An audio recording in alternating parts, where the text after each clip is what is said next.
Good morning, guys. Welcome to Pandu English Academy.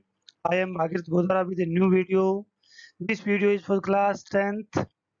This is the fifth video of this lesson. This is the third lesson that we have studied.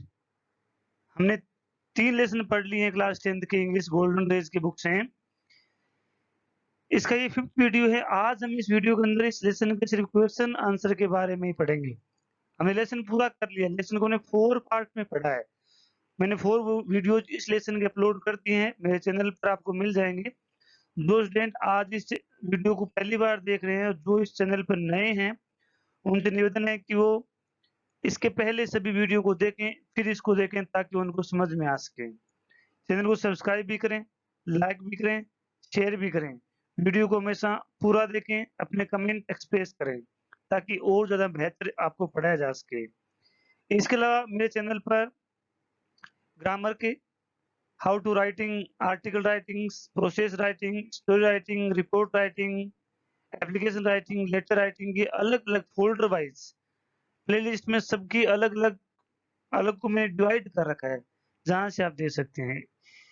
Channel पर आपको class 6 से लेकर के 12 तक English और SST social science के सभी matters आपको फ्री ऑफ कॉस्ट मिलते हैं। तो जो भी आप या आपके जानकार जो इसको यूज करना चाहते हैं, उनसे कहें, उनसे बोलें कि उनको यूज करें, चैनल को फॉलो करवाएं। आगे हम बढ़ते हैं आज इस लेसन के क्वेश्चन आंसर की तरफ। क्वेश्चन आंसर को हम डिटेल से स्टडी करेंगे। मैंने आपको पहले बताया था इस लेसन से, इस बुक से लेसन नंबर 1 को छोड़ के बाकी सभी लेसन से 1 क्वेश्चन आएगा। इस बुक में टोटल 11 लेसन है। फर्स्ट लेसन से आपका 3 नंबर का क्वेश्चन आएगा, जो कि आपके एनुअल पेपर का 22 नंबर क्वेश्चन होगा। बाकी जितने भी 10 लेसन बच जाते हैं, उनमें से एक ही क्वेश्चन आएगा, वो भी 3 मार्क्स का आएगा। तो हम आज इसको पढ़ते हैं। फर्स्ट क्वेश्चन है, what do you mean by health? सबसे पहले, क्योंकि लेसन का नाम पॉजिटिव हेल्थ है, तो आपका हेल्थ से क्या मतलब है, हमें ये समझना है। सो हम पढ़ते हैं क्या मतलब हो सकता है। हेल्थ इज होलिस्टिक कंसेप्ट, एक सात्विक कंसेप्ट है। हेल्थ का मतलब एक स्वस्थ से संबंधित कंसेप्ट है। ये positive state of physical and mental is cold health है। फिजिकली और मेंटल, मानसिक रूप से और स्वस्थ रूप से, मानसिक रूप से या शारीरिक रूप से जो आदमी स्वस्थ होता है, उसे हेल्थ कहते हैं।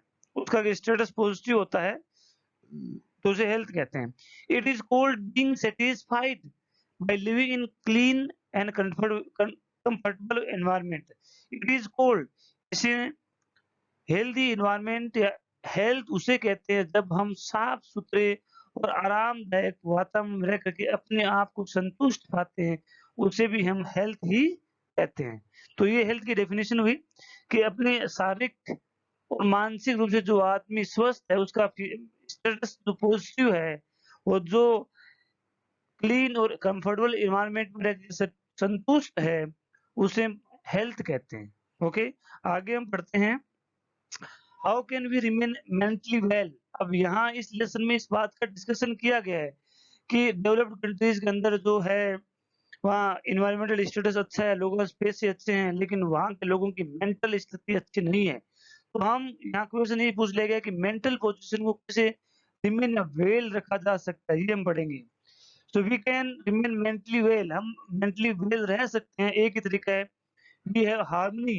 हार्मनी का मतलब सामंजस्य, हमें सामंजस्य रखना चाहिए, या हमें सामंजस्य रखें विद फैमिली मेंबर्स, परिवार के लोगों के साथ में संपर्क रखना चाहिए, नेबर के साथ में संपर्क रखना चाहिए, फ्रेंड्स के साथ में संपर्क रखना चाहिए, और रिलेटिव से मिलते जुलते रहना चाहिए। अगर हम ऐसा करते हैं तो हम अपने आप को मानसिक रूप से स्वस्थ रख पाएंगे। अदरवाइज ये प्रॉब्लम डेवलप्ड कंट्रीज में फेस की जा रही है। वहां लोगों के पास सब कुछ है, लेकिन मेंटली वेल बीइंग नहीं है, क्योंकि उनकी फैमिली बॉन्ड जो है वो बिल्कुल बिखर चुका है। किसी से कोई मतलब ही नहीं है, सब अपने अपने काम में बिजी रहते हैं। यदि हमें स्वस्थ रखना है तो हमें ये कार्य करने होंगे। आगे हम बढ़ते हैं। What is the quality of environmental condition in developed countries? Developed countries में यहाँ 2 तरह की टर्म्स हैं, कहीं कंफ्यूज मत हो जाना। कभी डेवलपिंग कंट्री जाएगा, कभी डेवलप्ड कंट्री जाएगा। तो यहाँ हम डेवलप्ड कंट्रीज की बात कर रहे हैं। तो एनवायरमेंटल कंडीशन की क्या-क्या गुण है डेवलप्ड कंट्रीज में, क्या-क्या विशेषताएं हैं तो पढ़ेंगे। इन डेवलप्ड कंट्रीज एनवायरमेंटल कंडीशन है इम्प्रूव्ड कंसिडरेबली। डेवलप्ड कंट्रीज के अंदर वहाँ का जो वातावरण है काफी इम्प्रूव्ड है ना? The population have achieved better nutritional status. दूसरी बात वहाँ है कि वहाँ की जनता लोगों को अच्छा न्यूट्रिशनल स्टेटस है, मतलब खाने-पीने के पोषक तत्व सब मिलते हैं। And there is often plenty of money available to buy most of life's comfort. और लोगों के पास में जीवन का आरामदायक वस्तुओं खरीदने के लिए बहुत सारे पैसे भी हैं। तो ये वहाँ की डेवलप्ड कंट्रीज की कंडीशन है। आगे हम पढ़ते हैं, what is the advantage of environmental condition in developed countries. Developed countries में एडवांटेज क्या है? वहाँ का एनवायरनमेंट बहुत अच्छा है, वहाँ का इकोनॉमिक स्टेटस बहुत अच्छा है, तो इसके इसके फायदे क्या हैं? देखते हैं हम क्या है। ड्यू टू द फायदे ही जो ऊपर वाले थे लगभग, due to the better environmental conditions in developed countries, the populations have achieved better nutritional status. लोगों को काफी अच्छा न्यूट्रिशनल स्टेटस मिला है। And there is often plenty of money available to buy most of life comfort. ये same ही रहेगा, लेकिन एक बात यहाँ अलग लिख देनी है। पीपल इन डेवलप्ड कंट्रीज में एंजॉय बेटर फिजिकल हेल्थ, क्योंकि लोग वहाँ पे बेटर फिजिकल हेल्थ का यूज करते हैं। यहाँ फुल स्टॉप होगा, कॉमा नहीं होगी। आगे हम पढ़ते हैं, क्वेश्चन नंबर की तरफ पढ़ते हैं। चैनल अगर अच्छा लगा हो तो लाइक करें, सब्सक्राइब करें, वीडियो को पूरा देखें, शेयर करें। How can the infectious diseases be treated properly. जो इन्फेक्टस डिजीज होती है, जैसे कोरोना एक इन्फेक्टस डिजीज है। इन्फेक्टस वो होती है जो एक दूसरे के संपर्क में आने से फैलती है ना? तो कोरोना वैसी डिजीज है। तो इनको कैसे ट्रीट किया जा सकता है, इनको कैसे रोका जा सकता है, ये लेसन में इसका डिस्क्रिप्शन दिया था। The disease which spreads through infectious in infection not infection infections is called infectious disease। जो बीमारी इन्फेक्शन से फैलती है उन्हें इन्फेक्टियस डिजीज कहते हैं। ये मैंने क्यों लिखा है? हालांकि हाउ का क्वेश्चन पूछा है, क्योंकि इसमें जो क्वेश्चन आएगा वो 3 मार्क्स का आएगा। इन लेसनों से क्वेश्चन जो आएगा वो 3 मार्क्स का है। जो भी 3 मार्क्स क्वेश्चन आता है उसको लगभग 40 वर्ड में लिखना होगा, है ना? 40 से ऊपर भी लिखना होगा आपको। तो 40 वर्ड अगर हम सिर्फ हाउ का आंसर देंगे होंगे नहीं, इसलिए वर्डिंग को पूरा करने के लिए कुछ चीजें हमें एक्स्ट्रा जोड़नी पड़ती है। तो वो हमारे बेसिक नॉलेज पे डिपेंड करती है हम क्या जोड़ें। जैसे यहाँ मैंने ये बता दिया कि इन्फेक्टियस डिजीज होती क्या है। तो disease which spread through infection, जो बीमारी इन्फेक्शन से फैलती है, इज कॉल्ड इन्फेक्टियस डिजीज। ये डिजीज कौन सी जो बीमारी फैलती है, can be cured by proper vaccination. इन बीमारियों को प्रॉपर वैक्सीनेशन से और इम्यूनाइजेशन से फैलाया रोका जा सकता है। टीकाकरण, है ना? मैटरनल जो केयर जो होती है, बच्चों की जो केयर जो होती है, बच्चे को जो इंजेक्शन लगते हैं, हम देखते हैं कि छोटे बच्चों के 5 ईयर के कम बच्चों के इंजेक्शन लगते ही रहते हैं, वो वैसी वैक्सीनेशन ही बोलते हैं उसे। टीकाकरण करना चाहिए। आगे हम पढ़ते हैं, what is the attitude of doctors toward better health in developed countries. Developed countries में वहाँ के डॉक्टर्स का क्या क्या राय है हेल्थ के बारे में? वो हेल्थ को क्या मानते हैं? हेल्थ को कैसे परिभाषित करते हैं? कैसे वो कहते हैं कि हम हेल्दी क्यों हैं और ये हेल्दी क्यों कैसे हैं? तो इन सब का आंसर हम जानेंगे। इन developed countries the doctor tends का मतलब होता है झुकाव करना, कोई कोई चीज के प्रति ज्यादा रुझान देना। Tends to ignore social factors. वहाँ के डॉक्टर जो है ना, सोशल फैक्टर को इम्पोर्टेंस नहीं देते हैं, जबकि सोशल फैक्टर आदमी की मेंटली वेल बीइंग के लिए सबसे अच्छा है ना? दे कंसीडर, दे का मतलब डॉक्टर है, वो लोग मानते हैं दैट, ये कंसीडर होगा, कंसीडर्स नहीं होगा। इसे देख लें एक बार, this is only consider. They consider that people enjoy better health due to improved medical facilities. वो ये मानते हैं कि लोग जो है ना बेटर हेल्थ सिर्फ इसलिए एंजॉय कर पाते हैं क्योंकि यहाँ हमारे यहाँ मेडिकल फैसिलिटीज अच्छी है। वो सोशल फैक्टर को इम्पोर्टेंस नहीं देते हैं, इसीलिए वहाँ पे मेंटल इलनेस ज्यादा पाई जाती है। स्ट्रेस रिलेटेड डिजीज जो हैं, डायबिटीज हैं, या हार्ट रिलेटेड डिजीज हैं, या मेंटली जो डिजीज है, साइकोलॉजिकल प्रॉब्लम है, वो वहाँ ज्यादा पाई जाती है। आगे हम और पढ़ते हैं, what is the disadvantage of decline of human value in developed countries. Developed countries में ह्यूमन वैल्यू का डिक्लाइन हुआ है, उसका क्या दुरुपयोग है, क्या डिसएडवांटेज है, वो हम देखेंगे।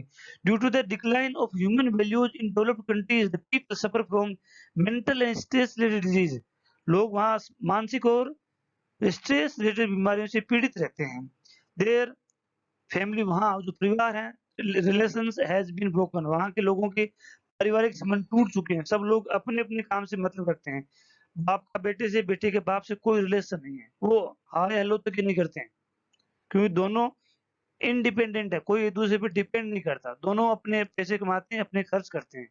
है ना? वहाँ का ऐसा सिस्टम है।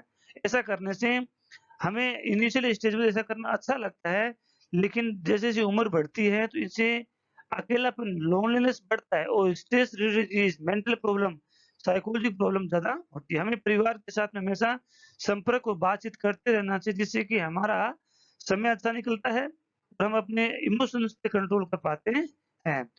आगे हम पढ़ते हैं, how to people in developing, अब डेवलपिंग कंट्री से क्वेश्चन आना शुरू हो गया।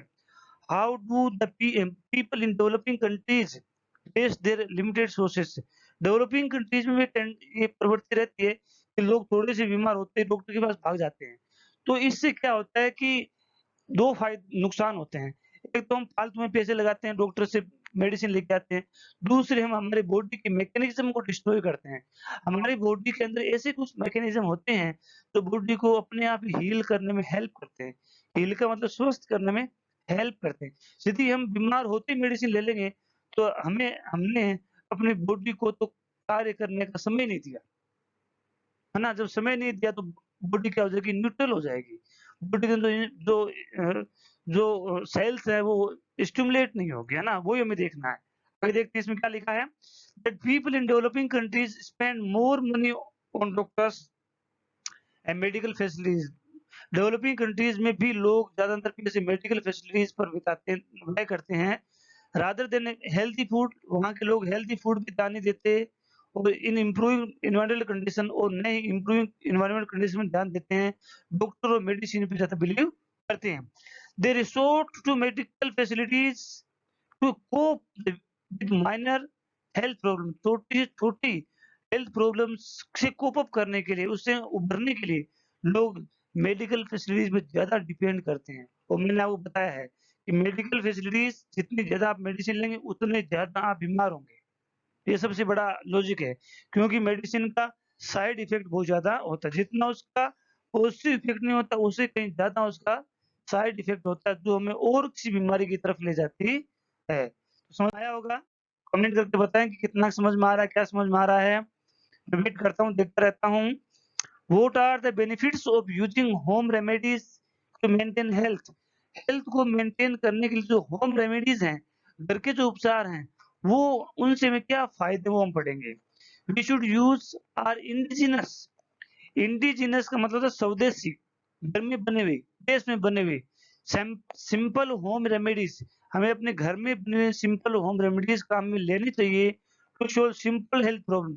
सिंपल हेल्थ प्रॉब्लम को सोल्व करने में हमें वो काम में लेनी चाहिए, instead of relying simply on modern drugs. ये मॉडर्न है, मॉडर्न नहीं है, बाय मिस्टेक लिखा गया है। मैं इसको इरेज भी कर देता हूँ, है ना? दिस इज मॉडर्न, आरएन लगेगा यहाँ पे। अभी मैं कर देता हूँ।